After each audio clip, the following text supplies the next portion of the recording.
vais lancer un direct parce que je suis vraiment... bon, ma fille dort, enfin. Je suis perplexe, pas effrayée, contrairement à ma fille.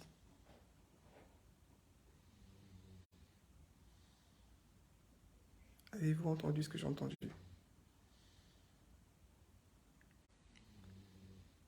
Voilà.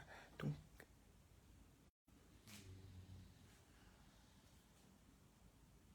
et c'est comme si, en fait, il y avait une personne dans la pièce. On entend les bruits.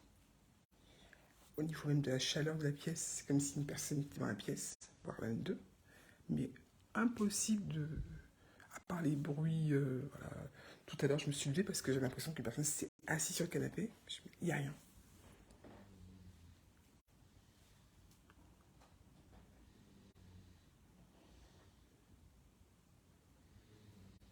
Je vais faire un tour de la maison.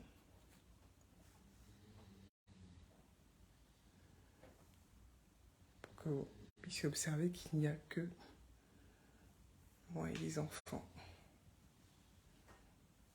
Voilà. Donc la petite qui dort ici. On n'a toujours pas acheté On attend l'arrivée des meubles. Donc pas beaucoup plus meublé que pendant les premières vidéos. La cuisine, hop.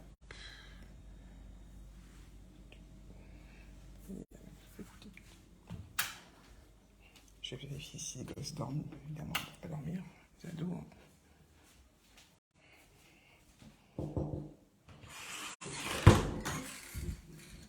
Ok. Tu prends en pyjama? Si, je vais mettre bien. Ok, d'accord. On va très bien. Bonne nuit alors. Bonne nuit.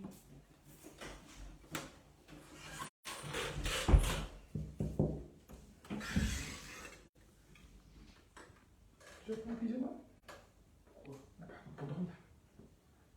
Ok. Et... Tu veux que je te réveille? C'est bon? Non, pareil, je peux en faire. Hein. Tu prends le bus à l'heure. Et si tu files si je ne passe pas?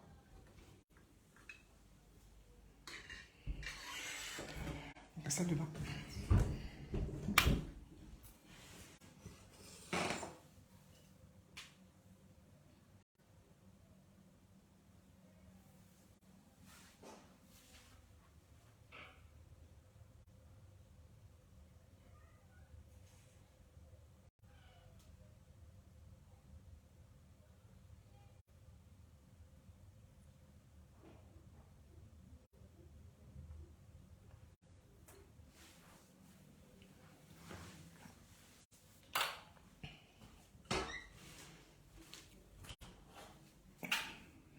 Toilette. Ok. Bon, je vais terminer ma vidéo en fait en expliquant un peu la situation. Je me trouve dans un cas un peu particulier. Mon cas, je l'appelle le cas d'Abio. Parce que c'est un peu un cas similaire à Dabiabé.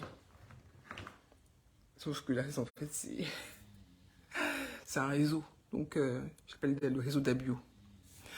En fait, c'est un réseau que vous connaissez, hein, puisque je vous l'ai présenté depuis 2017, j'en parle depuis 2017.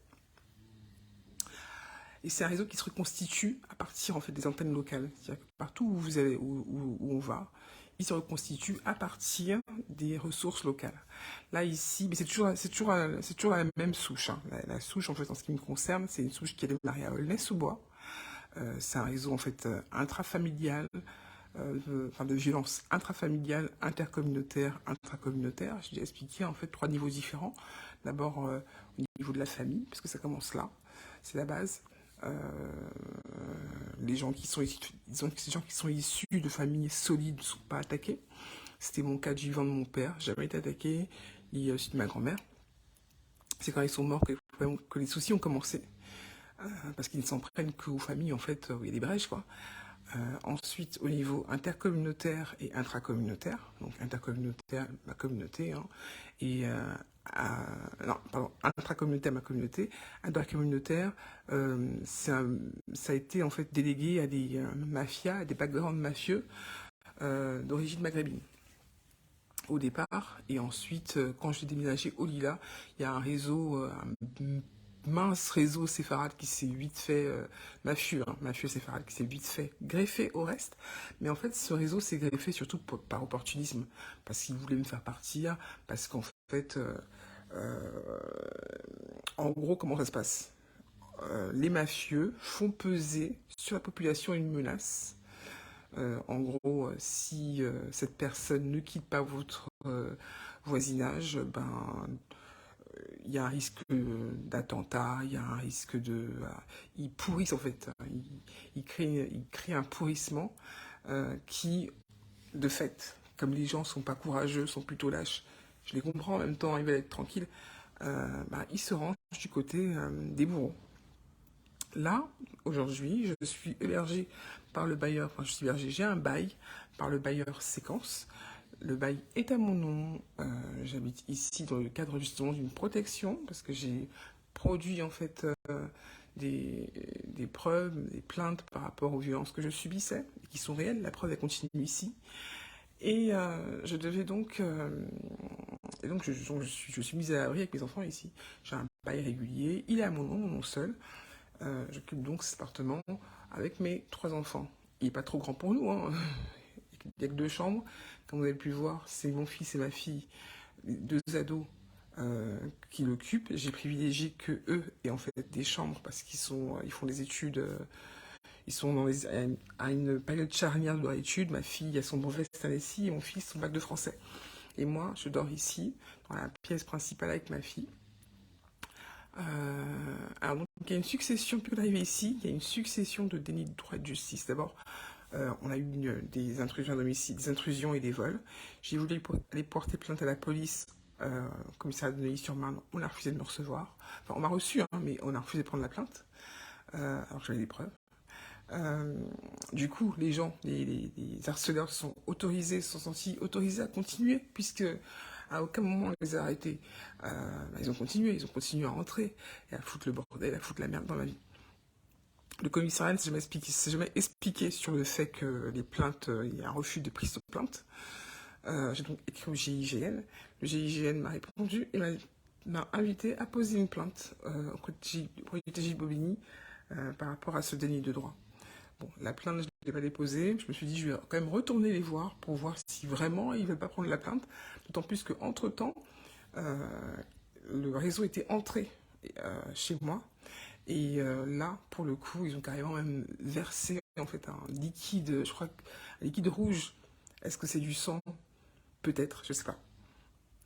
J'ai eu la présence d'esprit en fait de prendre, de découper 2 morceaux dans ce plaid et les mettre en fait dans des sacs, hein, et les emmener à la police. J'en ai gardé un pour moi, j'en ai donné un à la police et le plaid j'ai balancé parce que si c'est du sang, j'avais pas envie d'avoir du sang chez moi.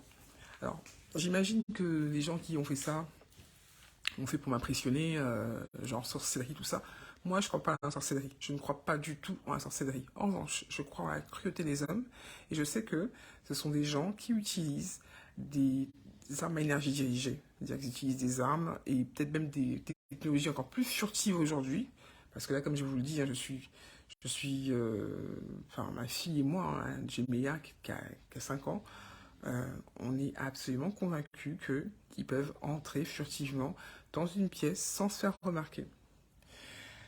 Et, euh, et donc du coup, je suis fatigué. Je suis fatigué, mais je peux pas dormir. C'est une nuit de veille, parce que je peux pas dormir, quoi. Je peux pas dormir alors qu'on est aussi peu en sécurité. Même ici, j'ai un bail à mon nom, que je paye mon loyer correctement. Même ici, même dans le cadre d'une protection, on n'est pas en sécurité. Et ça tient aussi au fait que les institutions ne font pas leur boulot. Elles ne font pas leur boulot. Elles ne font absolument pas leur boulot. La police, le TGI de Bobigny, qui est pour moi maintenant le cloaque de Bobigny, ne font pas leur travail. Donc la police, finalement, deuxième fois quand j'étais les voir, je pense qu'ils ont quand même compris que c'était un peu dangereux quand même, hein, qu'on puisse entrer chez moi et déposer un liquide rouge, que ce soit du mercurochrome ou du sang, peu importe, c'est un acte de vandalisme. C'est un acte visant à m'intimider. Euh, donc du coup, ils ont pris la plainte cette fois-ci. Ils l'ont pris, mais fait intéressant, ils l'ont pas domicilié à la bonne adresse. C'est-à-dire qu'ils m'ont mis au 9 au lieu de mettre le 11. J'habite au 11 rue France-Avignon. Ils l'ont mis au 9. Je suis passé les revoir pour la modification. Ils semblaient surpris, alors que bon, je sais pas, vous prenez quand même beaucoup de plaintes. Faut savoir qu'une plainte pour vandalisme, c'est toujours lié à l'assureur. L'assureur veut l'adresse exacte, c'est normal, pour pouvoir faire en fait un changement de serrure. Euh, ben, le... J'ai pas été reçu. Bon, j'imagine qu'ils s'étaient occupés, hein, et il y a beaucoup de monde. J'ai pas été reçu. Là, je vais repasser les voir encore à nouveau pour avoir une plainte avec la bonne adresse que je pourrais envoyer à l'assureur afin de changer la serrure. Euh, donc voilà, donc du coup, je suis hyper inquiète. Je suis pas du tout en sécurité. Je me sens pas du tout en sécurité. Je sais pas quoi faire en fait. Mettre Vérissure, ça coûte très cher, mais bon, peut-être que je vais le faire. Hein. Je préférerais garder ces thunes pour Academia, par exemple, pour mes enfants, parce que mon fils a des lacunes en maths. Mais voilà, quoi, peut-être que notre sécurité passe avant tout. Je sais pas. Je sais pas quoi faire. J'ai écrit au bailleur, je lui ai envoyé une lettre pour lui expliquer ce qui se passait. Euh, c'est grave. Ce qui se passe, c'est grave. D'autant plus que les abus, en fait, touchent plusieurs domaines. Ça ne touche pas qu'un domaine, quoi. Ça touche plusieurs domaines. Ça touche la banque où on m'a délivré une carte bleue qui n'a rien à voir avec la précédente. Euh, le débit même a été changé, alors que mon débit était immédiat, il a été changé. Lorsque je me connecte sur mon interface, on me demande 1 million d'identifications, un coup sur deux, hein. C'est-à-dire qu'ils vont se faire un moment, et la fois d'après, ils ne le feront pas. Enfin, euh, les lignes comptables, en fait, sont, euh, sont changées. Donc, il y a une fraude de lignes comptables. Il y a également... enfin, il y a plein de trucs, ouais, plein de trucs qui vont pas du tout. C'est comme si une tierce personne avait la main sur mon propre compte en banque, quoi. Là, par exemple, il y a eu un double débit de 80 euros, 80 euros, 80 et 80,85 euros. Euh, des sommes quasiment similaires. Là, ça m'a sauté aux yeux parce qu'en fait, c'était ligne sur ligne. Mais donc c'est un doublon, quoi. Mais il est souvent arrivé que des chèques, par exemple, soient déposés deux fois, deux, trois fois, quoi. Ce sont des fraudes régulières tout le temps et qui demandent forcément des complicités à l'intérieur des organismes concernés. Le TGI de Bobigny, c'est pareil, quoi. Le TGI de Bobigny, c'est affolant, c'est horrible. Il n'y a pas une plainte qu'ils ont pris au sérieux.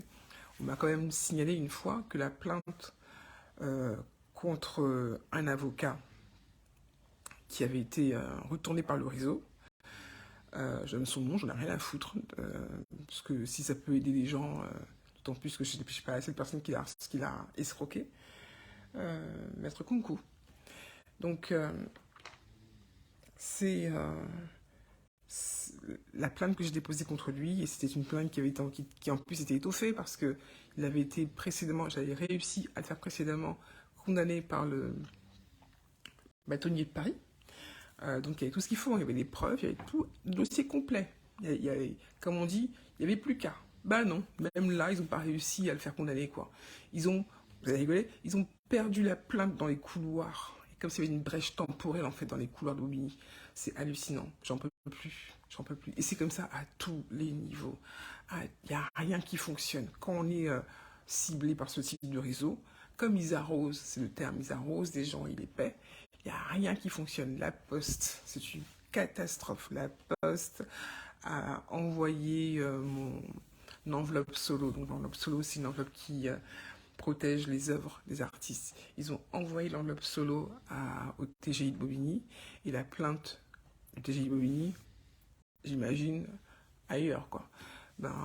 TGI de Bobigny qui pourtant connaissent la valeur juridique de l'enveloppe solo, qui est supposée rester fermée, l'ont ouvert, rendant donc la protection de mes œuvres momentanément caduque. La chance que j'ai, c'est que comme je savais que de était dit là, c'est aussi le cas ici, hein, sur Marin, c'est pareil, qu'il y avait un truc qui allait pas. Ce que j'ai fait, c'est que j'ai envoyé 2 lettres, coup sur coup. Je l'ai fait, en fait, j'ai fait deux protections. 2 enveloppes solo coup sur coup. J'en ai fait une via la poste et une numériquement. Donc du coup, mes œuvres étaient protégées. Malgré le fait que la poste, en envoyant donc l'enveloppe solo au TGI de Bobigny, qui a ouvert l'enveloppe solo et a rendu la protection momentanément caduque, malgré ça, comme en fait Dieu est grand, il n'aime pas les méchants, il m'a inspiré, j'ai en fait fait derrière ça une protection numérique, et donc mes œuvres ont toujours été protégées, tout ce que je produis est toujours protégé. Malgré ça, le réseau veut quand même essayer de voler mes œuvres. Ils sont en train d'essayer de voler mes œuvres. Je ne serai pas, d'après eux, assez bankable pour mon propre travail. Les gens, c'est des voleurs, mais j'ai jamais vu ça, quoi. J'ai jamais vu ça. Faut leur couper les bras, c'est possible. C'est le meilleur antivol qui puisse exister. C'est des voleurs, j'ai jamais vu ça. Ils volent même mon travail, quoi. Je veux dire, ils volent dans les comptes en banque, ils volent en fait les prestations sociales, ils volent plein de choses, ils volent plein de trucs. Ils m'ont volé 5000 euros de vêtements. Des vêtements que je portais, des vêtements de marque. Parce qu'à l'époque, j'avais une vie sociale, donc j'avais des vêtements de marque, je portais des chaussures de marque aussi. Et comme ils étaient en bon état, je les ai gardés pour pouvoir les vendre, puisque je ne travaillais pas, je suis blacklisté hein, au passage. Donc je me suis dit, bon bah je vais les garder pour pouvoir les vendre. Non, ils sont rentrés chez moi, ils ont volé. Ils ont pris toutes les marques, les Balenciaga, les Kenzo, les Manolo Blahnik, toutes les grandes marques, ils ont tout pris. Hein. Ils ont tout pris, les Dior, les Cardin, les Chanel, ils ont tout pris. Ils ont laissé, en revanche, ils m'ont laissé les Camailleux, les Zara. Ça, ils n'ont pas pris. Quoi. Donc ils savaient très bien, ils ont pris le temps de piocher quoi, les marques, ils ont pris que les marques. Et j'imagine que voilà, quoi, ils sont entrés chez moi. Quoi. Mais moi, ce qui me fait le plus mal, c'est même pas tellement qu'ils aient volé, quoi, c'est qu'ils entrent chez moi. C'est qu'ils puissent entrer chez moi à tout moment. Ça veut dire qu'à tout moment, je peux être surprise avec mes enfants. J'ai 3 enfants, comment je m'organise, comment je les protège. Je suis vraiment en panique. Hein. Vous imaginez même pas ce que c'est en fait de vivre dans une telle terreur. Je j'ai qu'une hâte, c'est que mes 2 grands aillent à la fac, qu'ils sont en chambre U. Euh, L'appartement, s'ils le veulent, ils peuvent le prendre, parce que bon, ils considèrent que puisque je ne travaille pas, je n'ai pas le droit d'avoir l'appartement, et donc ils ont en fait, alors ces réseaux-là, en fait, ce sont des réseaux qui ont monté des modèles économiques se basant sur la crise. Il y a une crise du logement. Donc ce qu'ils font, c'est que ils visent des publics ne pouvant accéder au logement. Donc, en général, c'est des étrangers qui viennent d'arriver, hein, qui n'ont pas de papier ou des papiers des récépissés. Et donc, du coup, ces gens-là, quand même, ils travaillent quand même souvent au noir, etc. Ils ont des revenus, pas de fiches de paie, mais peut-être des revenus parce qu'il faut vivre, quoi. Et malheureusement, ils n'ont pas accès au logement, même, enfin, de la même manière qu'un public comme moi, qui en fait fait ma demande depuis 2015, je crois. Ma première demande, c'est 2015. Et je suis logé qu'en 2022. Donc même si j'ai des droits, j'ai attendu voir ces droits. J'ai renouvelé mes demandes, j'ai motivé ma demande, etc. J'ai fait un DALO et un parcours. Voilà. C'est pas arrivé comme ça, quoi. Je me suis bougé. Eux considèrent que, eux, hein, ils se substituent à l'état de droit. C'est racaille, là. C'est racaille. Je ne sais même pas s'ils ont passé leur brevet des collèges. Ces racailles se substituent à l'état de droit et décident que ils vont héberger telle famille de migrants, tel étudiant étranger, etc. Parce que ils vont pourrir la vie d'une personne qui a eu un logement de manière tout à fait normale, hein, dans le processus normal d'attribution de logement. Donc ils vont la pourrir pour récupérer son appartement et pouvoir en fait ensuite le louer certainement 10 fois plus cher qu'il ne le vaut à un public précarisé. Je trouve ça dégueulasse. Je trouve ça dégueulasse. Lorsque les politiques publiques d'accueil en fait ne prennent pas en compte ce genre de dérive, pour moi c'est grave, quoi. Parce que tout le monde est floué. C'est-à-dire que les gens comme moi qui sont qui normalement devraient en fait pouvoir bénéficier, enfin, jouir de manière paisible de leur lieu, ne le peuvent pas parce qu'elles sont ciblées par ces voyous. Et les personnes en fait qui cherchent un logement sans relever des prioritaires, malheureusement, sont aussi floués parce que on va les escroquer, quoi. Ils seront à leur merci tout le temps. Et c'est pas normal. C'est pas normal. Donc, voilà, donc c'est une imbrication comme ça de problématiques, mais qui concerne toujours, encore une fois, comme je disais, la même chose, le même réseau transversal, qui commence donc par le plus près, la famille. Et moi, j'ai repéré déjà, je les ai nommés, hein, ils ont qu'à porter plainte. Ils ont qu'à porter plainte si je dis faux, ok? Mais je pense qu'ils ne le feront pas parce que je dis vrai. Donc ça commence par le réseau le plus proche. Ensuite, ça s'étend. Ensuite, il y a les communautés qui prennent le relais, hein, qui organisent au niveau des territoires en fait une spoliation systémique de droits. Et au-delà encore, les institutions qui légitiment ça. Voilà. Quand la police refuse de prendre une plainte, elle légitime ça. Parce que s'ils avaient pris la plainte la première fois, peut-être que j'aurais pas eu en fait la surprise désagréable de trouver un plaid avec une grosse tache rouge, peut-être de sang, dans ma salle de bain. Et c'est pareil pour le TGI Bobigny, quoi. C'est n'importe quoi. C'est n'importe quoi. Ce qui se passe, c'est n'importe quoi. Je sais pas. Enfin, je sais pas. Enfin, je sais pas. C'est incroyable. Ce qui se passe là-bas, c'est assez incroyable. Donc, voilà. Donc du coup, je suis hyper inquiète. Encore une fois, je suis hyper inquiète. Euh, et, euh, et je crains que, si ils se permettent d'outrepasser leurs droits, puisqu'ils se sentent autorisés à pouvoir le faire, et qu'ils franchissent, parce que souvent je les entends, ils passent dans le palier, ils font beaucoup de bruit, ils sont menaçants, ils ont de grosses voix, c'est des gars. Hein. Donc s'ils se permettent en fait d'aller au-delà de leurs prérogatives, je vais me défendre, encore une fois. Peut-être qu'on finira encore une fois devant le tribunal, parce que d'ailleurs je passe au tribunal au mois de décembre, et j'ai hâte d'expliquer au juge la façon dont s'est passée ma garde à vue. Les policiers sont venus donc chez moi et ont voulu, enfin dans l'appartement où j'étais hébergé, le précédent, et ont voulu défoncer la porte avec un serrurier, etc., etc. Donc j'ai vraiment hâte en fait, afin qu'un huissier puisse faire un acte de un acte de constat. C'était même pas en fait c'était même pas un truc où on venait pour prendre des meubles, etc. Non, non, c'était un acte de constat. On entre pour voir qui est là, quoi. Donc, alors que pourtant, ils étaient au courant. Le bailleur avait eu un mail, avait eu un recommandé de moi et ma cousine, euh, l'informant que j'étais hébergé. Mais voilà, il a voulu faire... et ça, encore une fois, c'est la même logique communautaire. La même logique communautaire, sauf qu'au-delà, c'était pas la même communauté.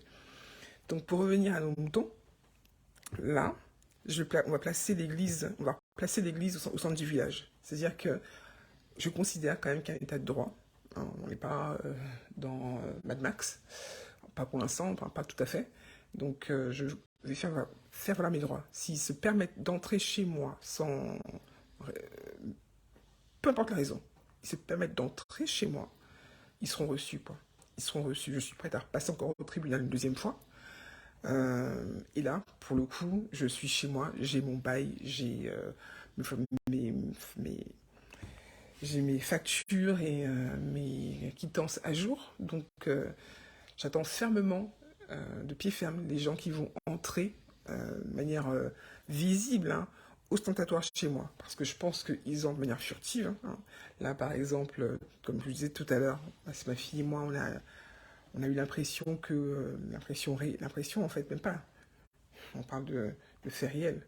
C'est-à-dire qu'il y a du bruit.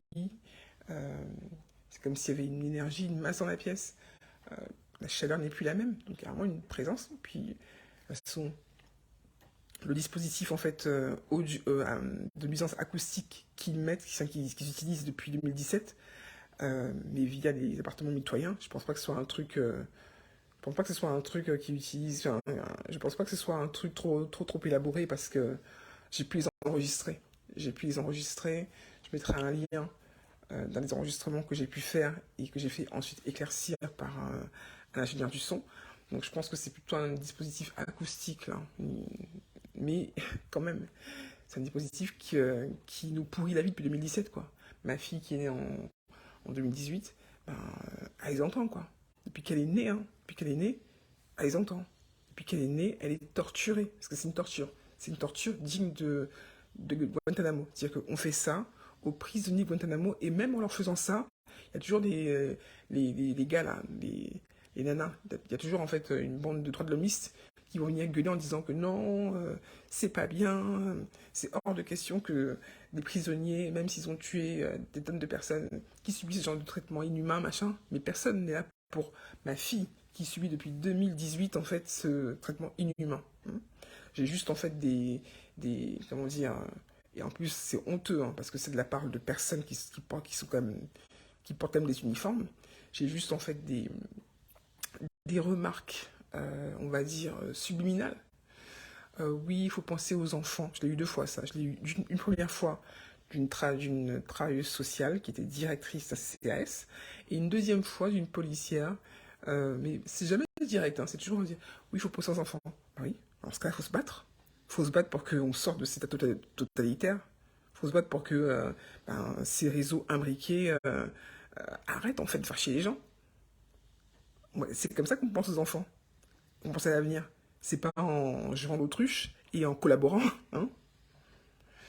Donc moi j'ai vraiment hâte que mes gosses grandissent, de les mettre en chambre U et pouvoir partir de ce pays. Parce que je pense que vu la façon dont les gens en fait ne sont pas prêts à se battre, je le vois, j'ai quand même été dans différents lieux, hein. J'ai été et encore que bon, je pense que l'Île-de-France c'est ce qu'il y a de pire. Je pense que dans les autres territoires, à Orléans par exemple où j'étais, les gens se battaient plus quand même. Les gens se battaient plus. Mais ici en Île-de-France, c'est un peu particulier. 93, c'est mon Dieu, la cour des miracles, la cour des miracles. Donc, mais en général, en fait, les gens sont plutôt passifs et ils sont pas prêts à se battre. Donc, moi, je vais pas rester. En fait, j'attends que mes gosses aient à la fac et je m'en irai. Je m'en irai. D'autant plus qu'ici, en France, mon droit d'auteur est menacé, comme je te le disais. Hein. Et le jour où je pense que j'aurais quitté ce pays et j'aurais coupé les ponts avec la partie de ma famille qui me harcèle et je me serais éloigné des communautés délétères, des mafias communautaires. Pardon, veuillez m'excuser. J'ai fait un lapsus et un raccourci. Je tiens à m'excuser. Ce ne sont pas les communautés qui me harcèlent, ce sont les mafias communautaires. Comme je le dis souvent, toutes les communautés ont leur mafia, nul n'y échappe.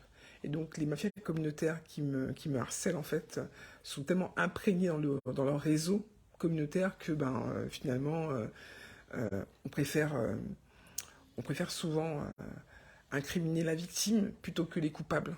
Voilà.